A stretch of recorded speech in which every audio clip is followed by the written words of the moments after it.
probability.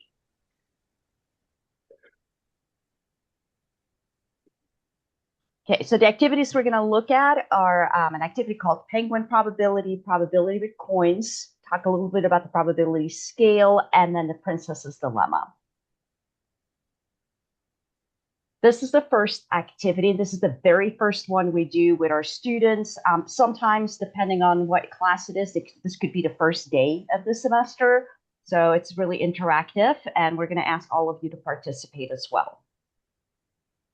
So we have 12 penguins, and they're going to race. Each penguin chooses a whole number 1 through 12, and to move in the race, they're going to roll 2 dice. The sum of the faces of the dice will determine which penguin gets to move 1 space.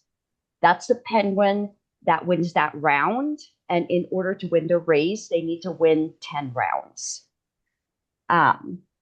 We will see here. This is what the game board looks like.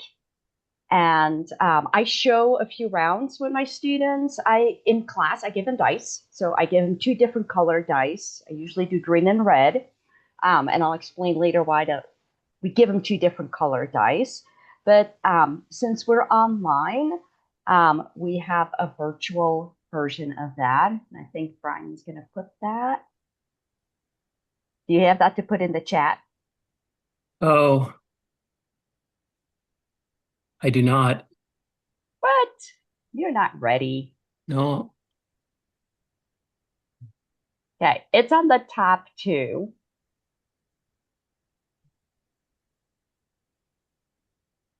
Nope, can't highlight it on that one. So what we're going to ask you to do is play this game. I want to go back. Until you have a penguin that wins.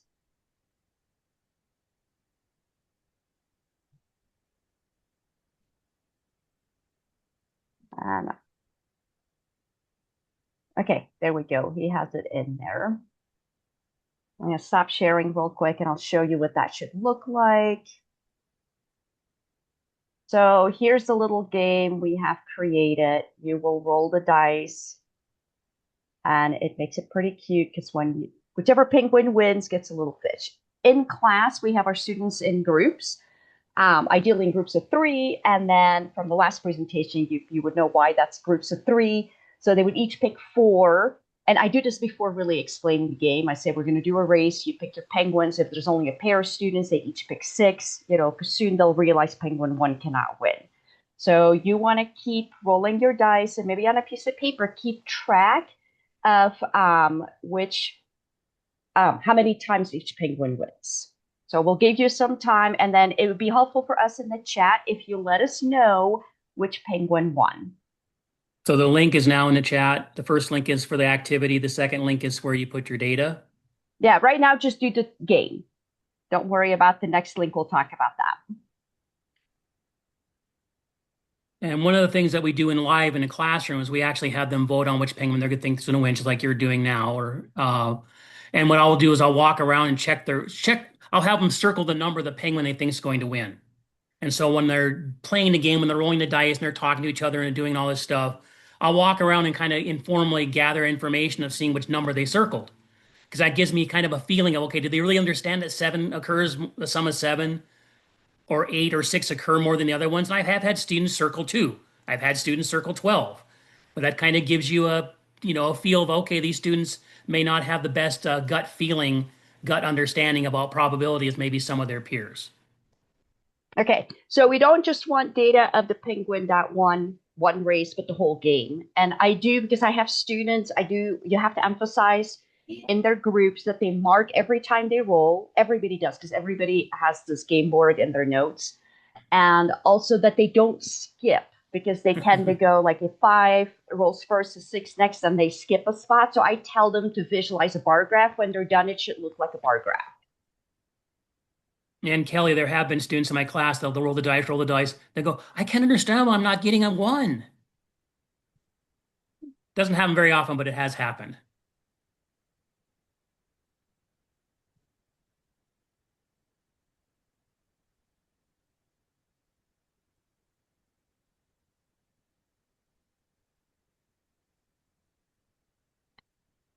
Okay, so we have sixes and sevens and eights. We have several nines, a five.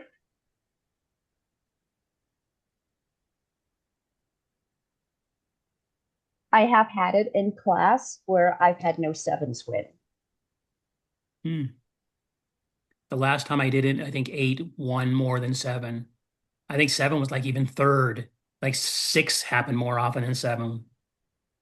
But that also leads to you can discuss things about probabilities because something's more probable doesn't mean it's going to happen. And you kind of get into those ideas. Got 10. Wow.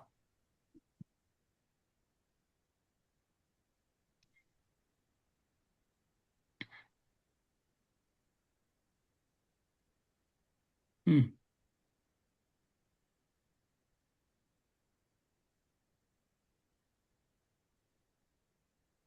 Okay, so we're going to give people another minute. I know there's lots of you to play, but then Brian did say about putting the data in. So we'll enter that link again. So what we'd like you to do is enter your data, and you should have the penguin that won should have 10. There are 10 rows in this on this game board. Um, and then we'll show you what that looks like. Okay, I'm going to put the link to enter the data in the chat again right now. And there it is.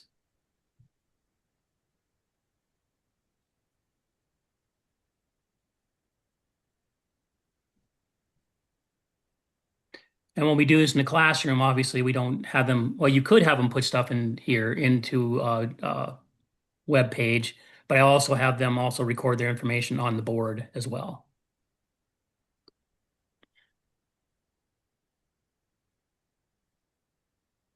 Right, and we are seeing some people enter.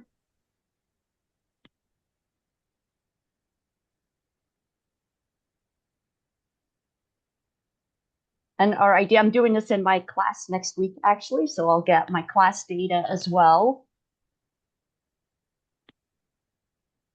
You know, but we're going to know when somebody messes up if we see something else in zero under penguin one.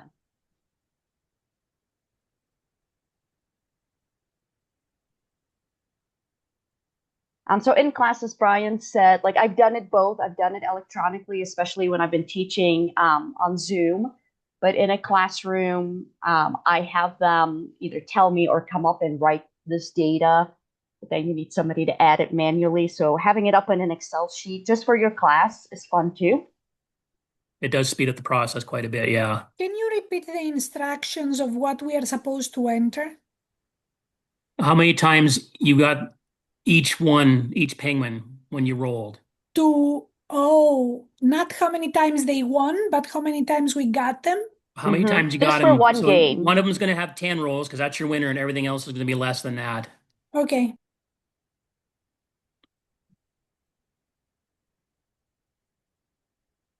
And then the totals are going to be different because it's different for everybody how fast you get to a winner of 10.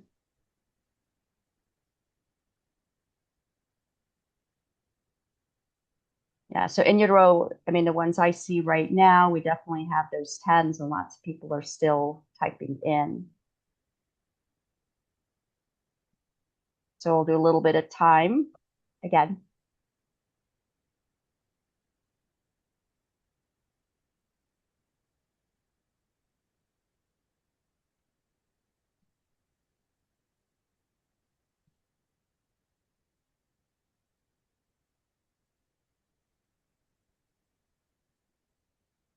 Yeah, and there's a little, I mean, it's a little bit of a spreadsheet. It's not a whole lot, but it still amazes me in this day and age how many students are in my classroom and have never used a spreadsheet before. I mean, I'm so positive that it'll be like 80% of them, 90% of them will have used a spreadsheet before. And I'll ask them in a class, well, how many of you used a spreadsheet before? Any kind. It doesn't have to be Excel, it could be, Google Docs or whatever it is. And like maybe 4 or 5 hands will go up. It still amazes me that we do not, it's not being taught, used a lot in the high schools.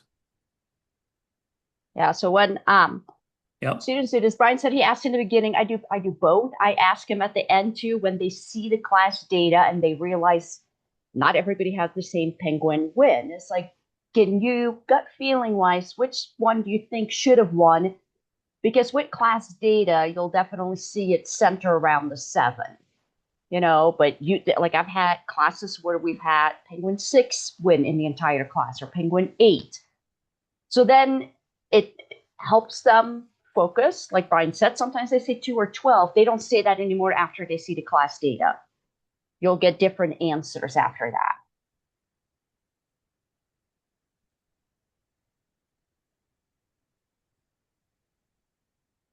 Yeah, you could definitely use different dice if you want to have an extension activity or something. Use a 8-sided dice or even a 4-sided dice.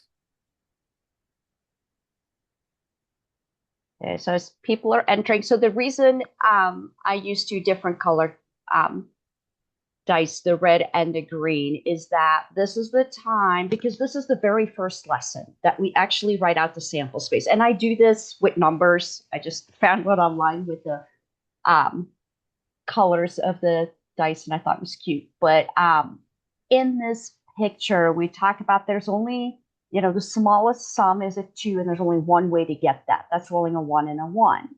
And if we flip the green and the red, we don't see a difference. But if you look at 3, for example, you get a sum of 3 by rolling a red 1 and a green 2, or a red 2 and a green 1. So we consider those different outcomes. It's easier for students to see that if you do the 2 different colors. Then I have them count the number of ways. So not probability yet, but how many ways can you get a 1, a 2? And then we're looking at the diagonals. And then they see, oh, look right there at the diagonal. Goes from the top left to the bottom right for a sum of 7, which there are more ways of getting a sum of 7. So then I ask them again, which penguin should have won? And hopefully they will say penguin 7. We do put that. So then I talk about the difference between the experimental probability and the theoretical probability. Like, this is what should happen in theory, but that doesn't mean that's what happened, because obviously we had lots of different penguins win. So that's all the different sums, so different type of table.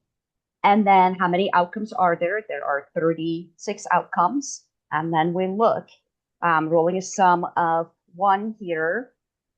Sum of 2, sorry, there's one way. A sum of 12, there's one way.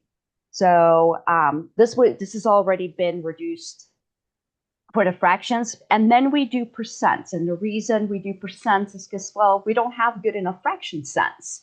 Like, we want them to compare the theoretical probability to what we did in class.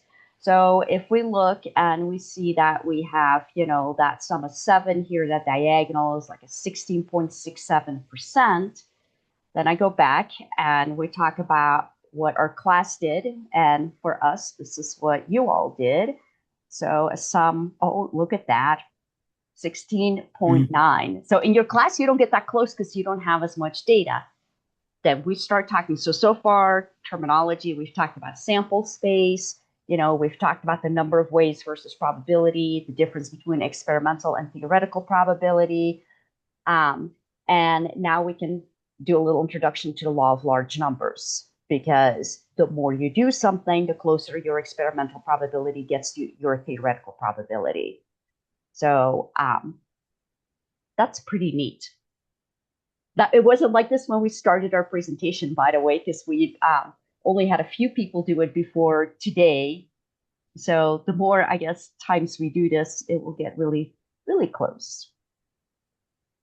I also will tell them which one has the highest one. What do you notice about the 2 and the 12? No, they're kind of close to each other. What do you notice about the 3 and the 11? Oh, their probabilities are kind of close to each other. So we make these generalizations before we even actually calculate the theoretical probabilities. Okay, so that's the first one. Sometimes if this was day 1, then a lot of times this happens the second day, because it takes a while to do the penguin 1 in class. So then we move on to probability with coins. So I just give them a penny because, we're not rich, but then soon pennies will become, since they don't make them anymore, desirable. So we toss a coin 3 times. So when we want to think about what are the possible outcomes, you talk about heads and tails. How many ways can you get 3 heads? How many ways can you get two heads and one tail. So those are the types of questions we're going to try to answer by doing another experiment. We do this one 10 times, and each time you toss your coin 3 times. So this is another app little game we made for this is just for virtual. In class, we do this with actual coins. We give every group a coin. And the link everybody is would in have the this game chat board, now. so we do this 10 times. And I'll show you what that one looks like. Do you have it in the chat, Brian? Yep, it's in the chat right now. Okay, so we'll have everybody play.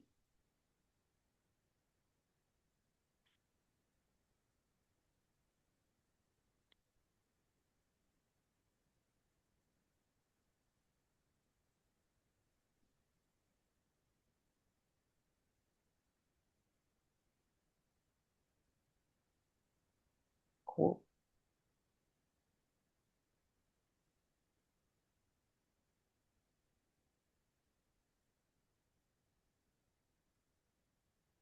Oh, you got a HHH right out of the right away. I know. I don't think your coin is fair. Oh, there we go.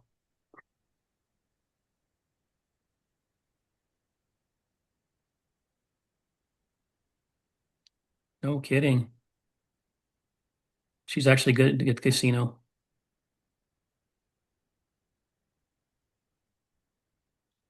Wow.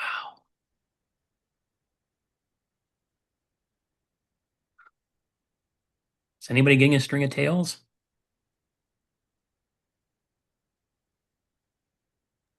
Okay. I think I got three times 3 tails. Wow. 3 times 3 tails. I had none. You got 2 times 3 heads, though. Okay, so keep that one close. Wow. 3 tiles 3 times. Yeah.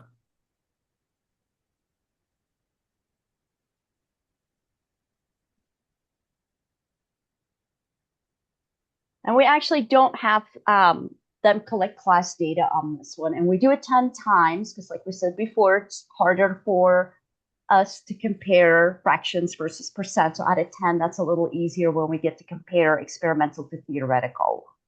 But this one has some questions that I think just make them think, and it prepares them from homework really as well, thinking about the wording of some of these questions. So I didn't have 3 tails, so mine was 0 out of 10. So you could have something different. But then what is it of getting 0 tails? Well, what does that mean? That means getting all heads. And then what's the complement of 0 tails? And we discussed the definition of a complement and, the probability of getting 3 tails and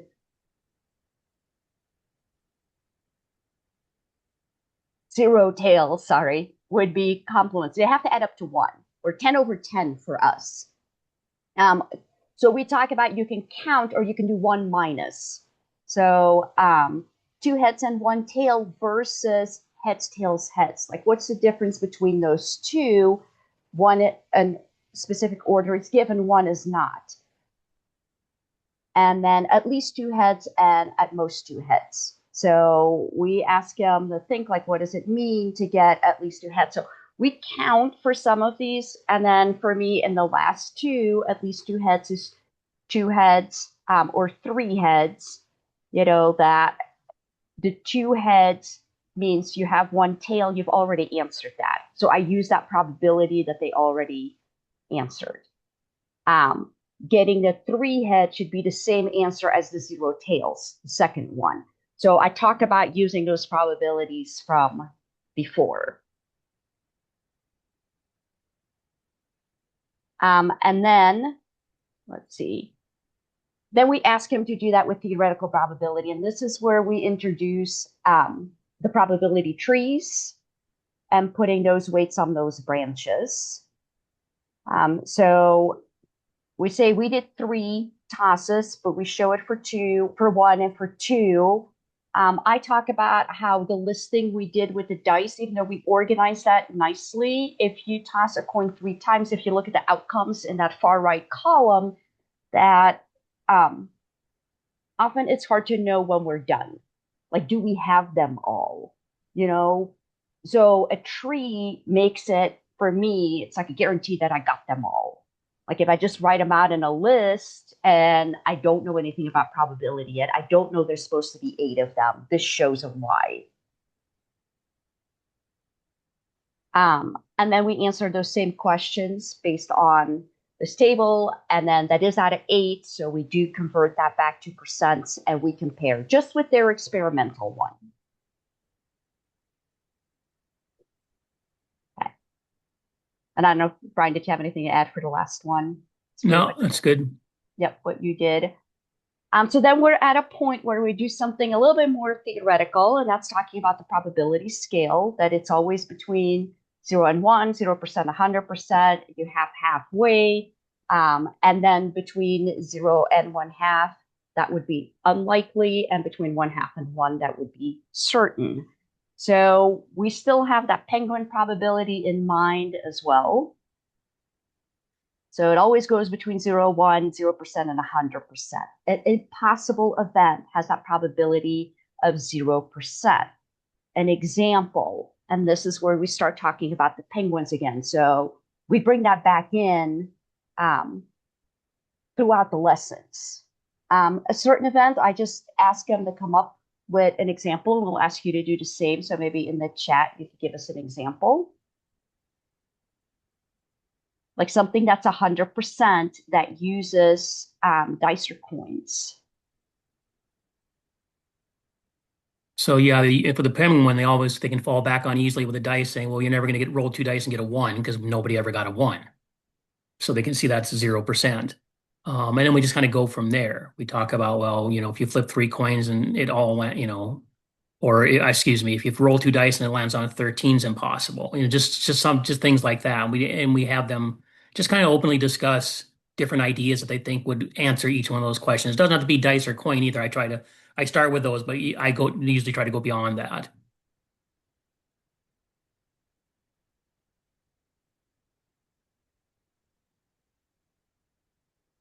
There's lots in the chat.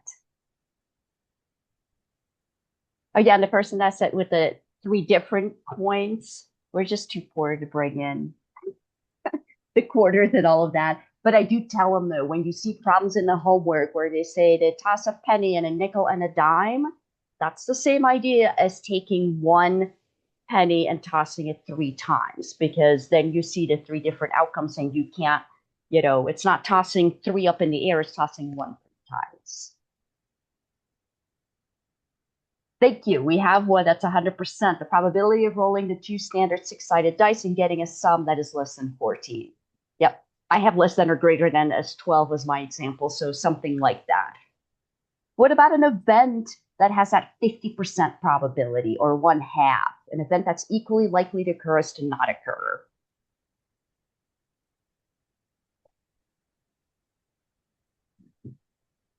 Yeah, so coins, that's the standard one that they understand is, yeah, it's either going to be heads or tails. Each one has they're the entire sample space, and each one has equal probability, so they're all 50-50.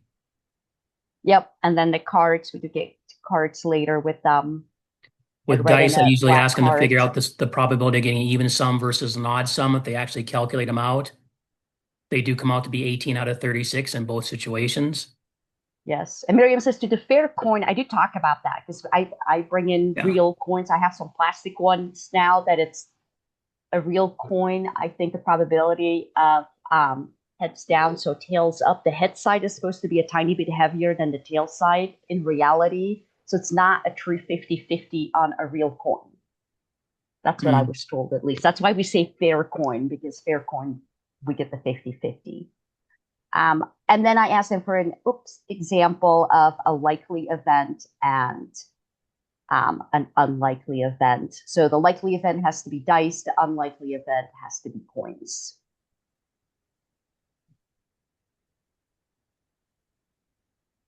So we'll see if somebody can think of, based on what we've just done, And we do follow up these ideas with other questions, like in their homework, for example, for Hmm. um, one I can think of I gave my students last semester was, using the terms likely, unlikely, fair, impossible, certain, use it to answer these questions. I'll say, what's the probability of snows in Flagstaff? Or what's the probability of snows in Las Vegas, Nevada?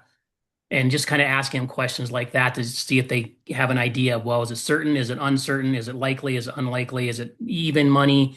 Is it impossible? Is it, just to kind of get them thinking about that. Yep, we Okay, have some unlikely getting three heads. examples. Yep. Yep.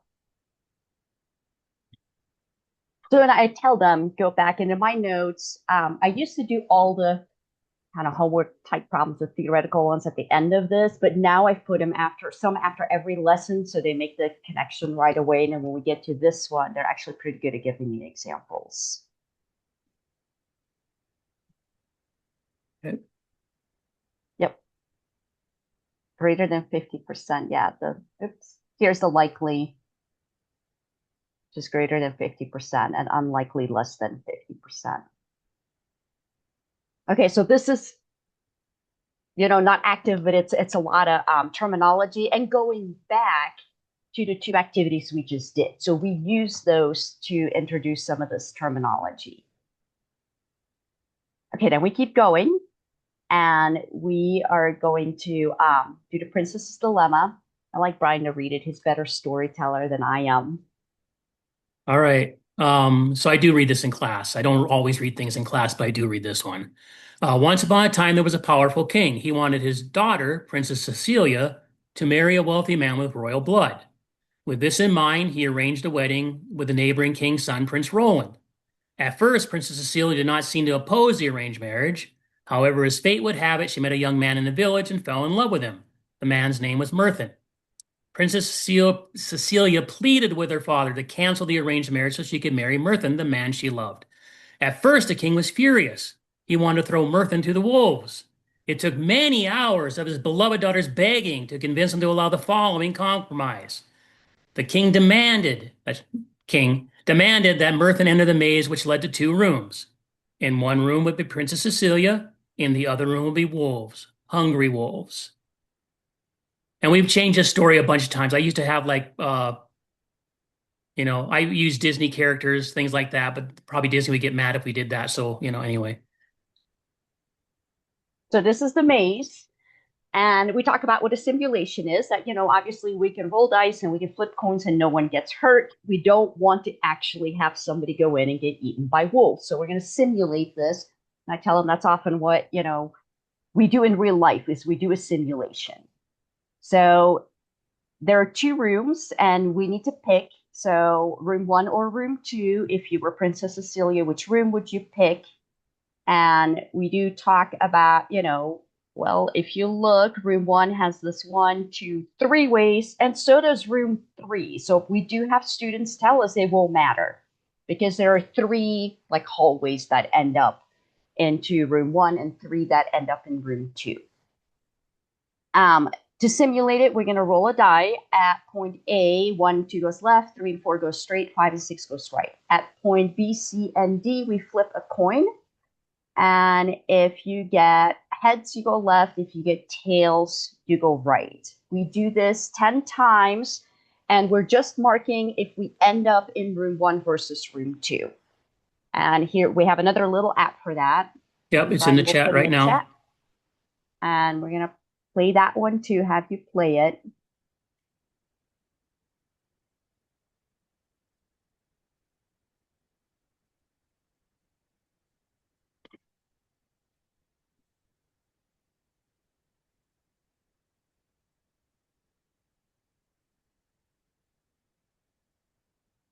Okay, so I ended up in room two. This one does show the path, but I on the handout they just marked room one or room two.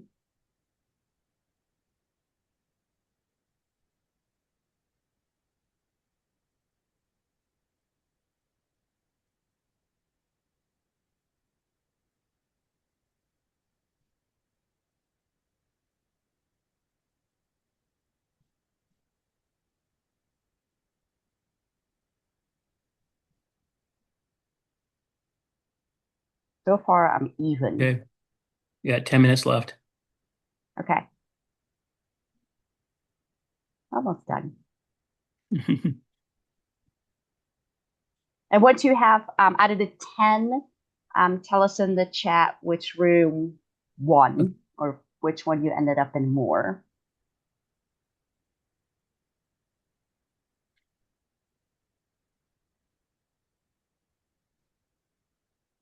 And again, we do gather all this data. I'll write it out on a board. This each student's, how many they had in room one, room two, and which ones won, and how many they had each. And we'll add up all the totals when we're done, and we'll see what happens.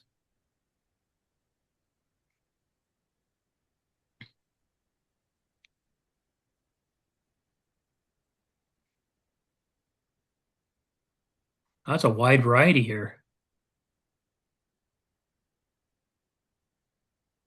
Got a couple heavy room twos though, 8 times. Room two 6 times, room two 6 times, 5 and 5. Yeah. And this is another one that I do because it's easy and small numbers usually in my class that I collect the class data, like Brian said, and we just see. And you will have groups that will get 5 times in room one, 5 times in room two. Or you'll have groups that get 6 in room one of them and 4 in the other, and it'll vary. And so this gets into the law of large numbers. Why do we collect data? Why do we want all this data and this information? So, because your 10 simulations may not tell you really what's going on. But if you have a class of 25, you have 250 simulations, well, that's going to give you a better idea of what's happening.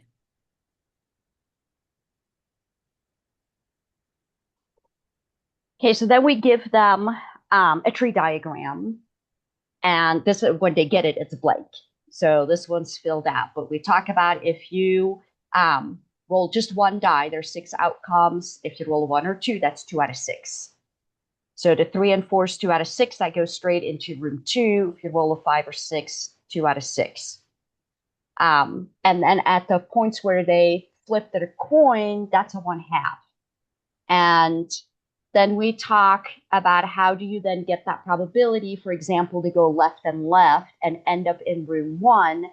And we talk about the multiplication property because you go left and we're multiplying the probabilities. So the weight of the branches here is what gets multiplied. I do refer back to the coin tree diagram at that point because they know that that was all 1/8, which is 1/2 times 1/2 times 1/2.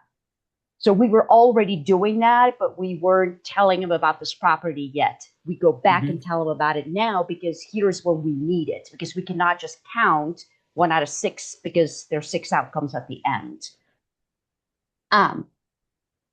I make them all go to 12s because we want a common denominator because now it is the or statement. So we have the and statement to multiply along the branches. Now we have an or statement. For room 1, you go left or left, or you go right and right. So you go right, left, right. So all the green ones are how you end up in room 1. So for room 1, it's either that top path or the bottom one or the second from the bottom. So if there are or statements, we were going to add to get 2 12s plus 1 12 plus 2 12s, which is 5 12s. And then room 2 is the complement of it. So they can do 1 minus 5 12s and get 7 12s, which is also 2 12s plus 4 12s plus 1 12. So based on the theoretical probability, the princess should go wait in room 2 because it's 7 out of 12 or 7 12ths. They want percents, they can do percents again. We look at the data that the class just gave us and we're like, but there are times that room 1 won. Or, usually when I've done this, room 2 does win a little bit more. So then the big question is, if she goes and sits in room 2, is he guaranteed safe from the wolves? And he is not. Yeah. And it's not great because it's pretty close, right? I mean, 7 out of 12 times he ends up in room 2, but 5 out of 12 he gets eaten by the wolves. So we talk about that too, and then a simulation. And now they have an example where we've discussed the or versus and weighted probability tree diagram. when the multiply versus add. So we get a whole bunch of things in here. So at this point, I think this is our last activity for today. But after this, we do move on to theoretical probability with the independent, dependent events, and we do a bunch of stuff with cards as well. Basically, my class usually concludes that the king is a jerk.